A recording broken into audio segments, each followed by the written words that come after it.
दिल्ली के उन सभी इलाकों को जिनके ऊपर त्रुटिपूर्ण ओजोन लगा हुआ है। त्रुटिपूर्ण मतलब वो ओजोन है नहीं, लेकिन ओजोन के अंतर्गत आता है जो एक त्रुटि है, और हम उस त्रुटि को दूर करने के लिए पूरी प्रक्रिया शुरू कर चुके हैं। कोई भी अनऑथराइज कॉलोनी अनऑथराइज नहीं है, उसका सिस्टम ऐसा हो चुका है जिसके स्पेशल प्रोटेक्शन के तहत वो 31 दिसंबर 2026 तक कोई उसको छू नहीं सकता। ये व्यवस्था संसद ने किया है।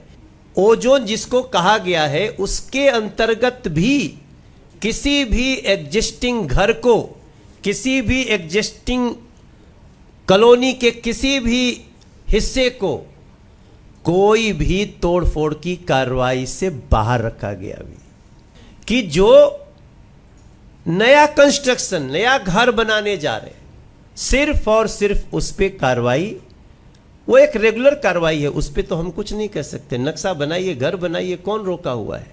पिछले कई महीनों से दिल्ली की 92 कॉलोनियों में एक ही डर था, क्या हमारा घर टूट जाएगा? क्या वर्षों की मेहनत से बनाया आशियाना मिट्टी में मिल जाएगा? क्या बच्चों का भविष्य उजड़ जाएगा? लेकिन अब इन लाखों लोगों के लिए एक बड़ी राहत की खबर सामने आई है। दिल्ली सरकार और केंद्र सरकार ने साफ कर दिया है कि अंतिम फैसला आने तक पुराने निर्माण पर कोई कार्रवाई नहीं होगी।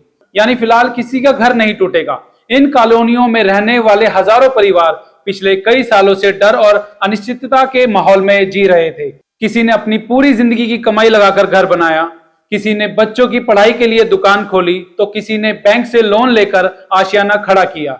लेकिन जोन ओ के नाम पर लोगों के मन में यह डर बैठ गया था कि कहीं उनका सब कुछ खत्म ना हो जाए। कई परिवार रातों की नींद खो चुके थे। लोग पूछ रहे थे, अगर हमारा इलाका नियमित है, बिजली पानी के कनेक्शन है, टैक्स देते हैं, तो फिर हमारा घर क्यों टूटे? दरअसल वर्ष 2010 में दिल्ली की 92 कॉलोनियों और कई गांवों को ओ जोन में शामिल कर दिया गया था, जबकि इनमें से कई कॉलोनियां वर्ष 2008 में ही नियमित घोषित की जा चुकी थी। बाद में विरोध बढ़ा तो वर्ष 2013 में डीडीए ने इस फैसले को वापस लेने का निर्णय भी लिया।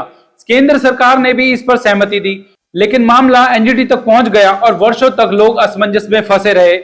अब भाजपा सांसद रामवीर सिंह विदोड़ी और मनोज तिवारी का कहना है कि ये कॉलोनियां गलत तरीके से ओ जोन में शामिल की गई थी और इन्हें बाहर निकालने की प्रक्रिया शुरू हो चुकी है। सबसे बड़ी राहत यह है कि दिल्ली सरकार ने साफ कर दिया है कि अंतिम निर्णय होने तक पुराने निर्माण के खिलाफ कोई कार्रवाई नहीं की जाएगी।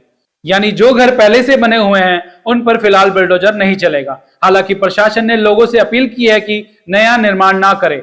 नए निर्माण पर डीडी और नगर निगम कार्रवाई कर सकते हैं। सरकार का दावा है कि जल्द ही इन 92 कॉलोनियों और गांवों को ओ जोन से बाहर निकाल दिया जाएगा। इस घोषणा के बाद राहत जरूर है, लेकिन सवाल अभी भी बाकी है, क्या सचमुच में ये कॉलोनियां जोन ओ से बाहर हो जाएंगी? क्या लोगों को स्थायी राहत मिलेगी? क्या वर्षों पुरानी इस समस्या का आखिरकार समाधान निकलेगा? फिलहाल इन सवालों के जवाब भविष्य पर निर्भर करते हैं, लेकिन इतना जरूरी है कि लाखों लोगों ने आज राहत की सांस ली।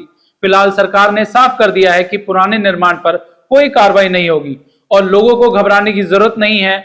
लेकिन जोन ओ से बाहर निकालने की प्रक्रिया कब पूरी होगी, इस पर सभी की नजरें टिकी हुई है। इस खबर को लेकर आपकी क्या राय है, कमेंट करके जरूर बताएं। वीडियो पसंद आए तो वीडियो को लाइक करें, शेयर करें और कमेंट करें। सब्सक्राइब करना ना भूलें। मैं सुनील शर्मा, आप देख रहे हैं द मॉर्निंग स्टार डिजिटल। नमस्कार।